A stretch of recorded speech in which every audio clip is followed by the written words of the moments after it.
Ça le fait rigoler. Il n'a jamais rigolé de sa vie, mec.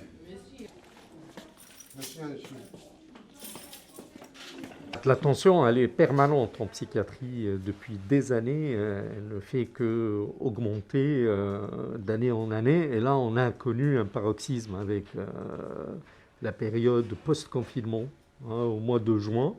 Les choses sont retombées. Là, on craint, derrière la vague épidémique, une vague psychiatrique. Il y a toujours un petit décalage, mais ça va reprendre, hein, ça va reprendre avec beaucoup d'intensité.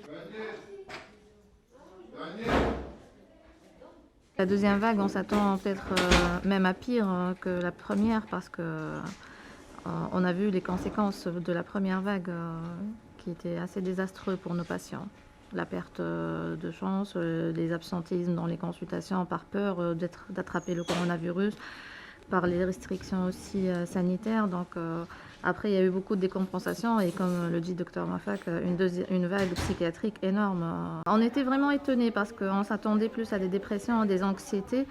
Et finalement, c'était beaucoup plus grave que ça. On a eu beaucoup de premiers épisodes psychotiques assez flamboyants chez des patients sans antécédents psychiatriques, aucun antécédent psychiatrique, qui faisaient des premiers épisodes très graves. Je me rappelle d'une patiente qui s'est auto-poignardée 3 fois, alors que c'est une dame qui n'a aucun antécédent, qui était mère de famille, dans un contexte délirant, dans un contexte aussi d'un délire autour du Covid et du confinement.